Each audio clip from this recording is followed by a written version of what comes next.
Sejarawan Romawi Publius Cornelius Tacitus yang hidup sekitar tahun 56–120 Masehi menyinggung tentang Yesus Kristus dalam karyanya yang terkenal berjudul Annales, yang ditulis sekitar tahun 116 Masehi. Bagian ini terdapat di Annales 15, halaman 44, ketika ia menceritakan kebakaran besar di Roma pada tahun 64 Masehi di masa Kaisar Nero. Tacitus menulis bagaimana Nero mencari kambing hitam dan menuduh orang-orang Kristen sebagai pelakunya.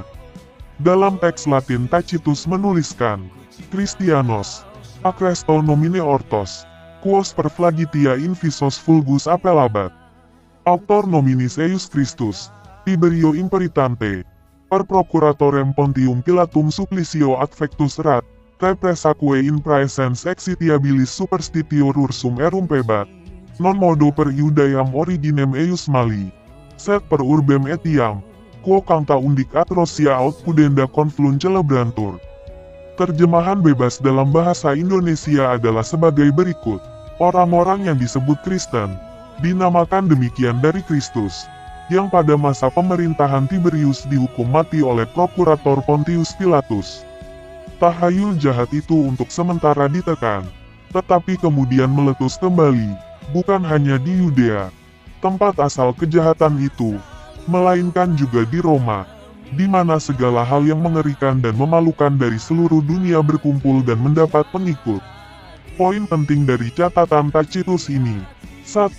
Ia menyebut Kristus Yesus sebagai pendiri gerakan Kristen, bukan Paulus seperti tuduhan para polemikus selama ini. 2. Ia menegaskan bahwa Yesus dieksekusi pada masa Kaisar Tiberius oleh Pontius Pilatus. Jadi data dan fakta valid tentang penyaliban Yesus Kristus saat menjadi manusia juga disaksikan dan dicatat oleh para pembencinya. Fakta utama yang tidak bisa dibantah, Yesus Kristus disalib. 3. Ia menggambarkan kekristenan sebagai superstitio exitiabilis atau sebuah ajaran tahayul merusak. Ini menegaskan perspektif penulis sebagai pembenci kekristenan. 4. Tacitus menulis dari sudut pandang non-Kristen dan tidak bersahabat dengan iman Kristen, sehingga kesaksiannya dianggap sangat penting karena bersifat independen dari pengaruh sumber Kristen.